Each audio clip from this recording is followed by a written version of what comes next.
नमस्कार मंडळी, आज आपण ना बहुगुणी अशी कढीपत्ता चटणी बघणार आहोत.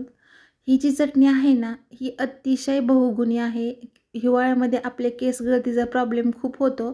त्यामुळे तुम्ही अशा प्रकारची चटणी बनवून ठेवा. महिनाभर आरामात टिकते आणि चविष्टसुद्धा बनवून तयार होते.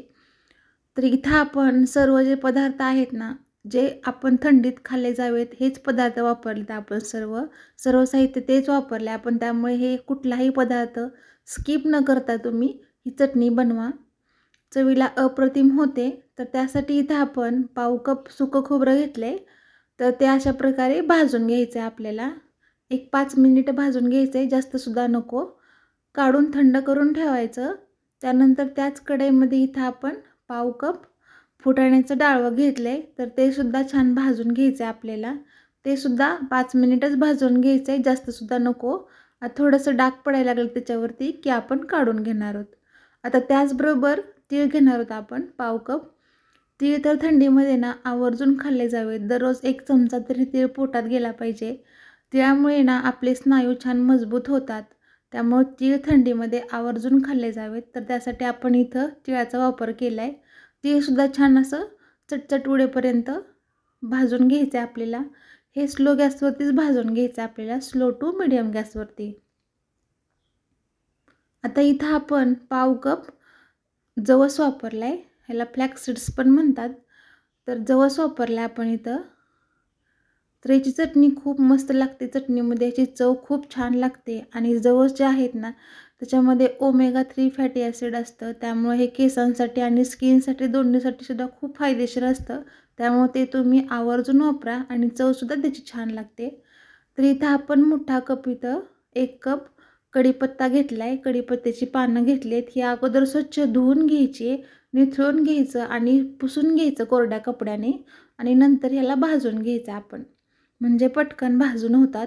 अगोदर मिनिटभर असंच भाजून घ्यायचं तेल न टाकता आणि नंतर थोडंसं ऑइल टाकायचं आपल्याला, तेल टाकून भाजून घ्यायचं आहे. तेलामुळे ना छान क्रिस्पी होतील, त्यामुळे आपण तेल वापरलं इथं. तर ही पानं जी आहेत ना, अतिशय कुरकुरीत होईपर्यंत भाजून घ्यायचीत आपल्याला. छान तळून घ्यायचेत, असं तळल्यासारखं क्रिस्पी करून घ्यायचेत. तर छान क्रिस्पी झालेत आपली पानं, बघू शकता कढीपत्त्याची.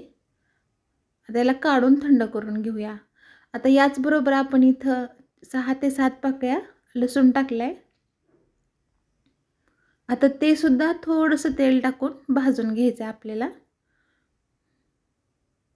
लसणामुळे ना चटणीला चव खूप छान लागते. त्यामुळे लसूण आवर्जून घाला. तुम्हाला जरी आवडत नसेल, तुम्ही स्किप केला तरीसुद्धा चालू शकेल. तर लसूणसुद्धा आपला इथं भाजून झाला आहे. तो सुद्धा काढून आपण थंड करून घेणार आहोत. आता याचबरोबर आपण 1 चमचा जिरं वापरलं आहे. ते सुद्धा भाजून घ्यायचं आहे. सर्व साहित्य जे आहे ना, स्लो टू मिडियम गॅसवरती भाजून घ्यायचं आहे आपल्याला, खमंग असं. तरच चटणी आपली छान चविष्ट लागते, खमंग लागते. इथं आपलं तीळ, जवस, जिरे, सुकं खोबरं, फुटाण्याचं डाळवं, कढीपत्ता, लसूण छान असं भाजून थंड करून झाले. अशा प्रकारे छान खरपूस सगळं भाजून घ्यायचं, म्हणजे चविष्ट चटणी बनवून तयार होते. आता कढीपत्ता बघा तुम्ही, हाताने त्याचा चुरा होतोय, छान भाजला गेलाय तो सुद्धा. तर सर्व अशा प्रकारे साहित्य आपल्याला एकत्र करून घ्यायचं आहे आणि ही चटणी आपण थोड्या थोड्या प्रमाणामध्ये छोट्याशा भांड्यामध्ये मिक्सरच्या वाटून घेणार आहोत. आता इथं तुम्ही चटणी बारीक किंवा मोठी ठेवू शकता. आपण इथं छान रवाळ चटणी भाजून वाटून घेणार आहोत. तर इथे मी निम्म साहित्य अगोदर घालून घेणार आहे मिक्सरच्या भांड्यामध्ये. आता त्यामध्येच आपण आवडीनुसार तिखट टाकणार आहोत, लाल तिखट. तुम्ही तुमच्या आवडीनुसार कमी किंवा जास्त करू शकता.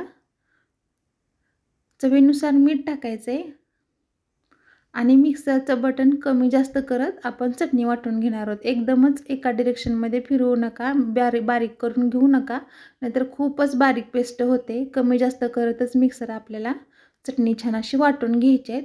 अशा प्रकारे आपण सर्व चटणी वाटून घेणार आहोत. ही चटणी जी आहे ना, महिनाभर आरामात टिकते. दररोज 1 चमचा जरी पोटात गेली ना तरी खूप होते. नक्की अशा प्रकारे बनवून बघा. तुम्हाला चवीला ही चटणी खूप छान लागते. आणि ही चटणी जी आहे ना, तुम्ही इडली डोशाच्या ह्याच्याबरोबर सुद्धा खाऊ शकता. नक्की ट्राय करा. रेसिपी आवडल्यास चॅनलला लाईक, शेअर आणि सबस्क्राईब करा.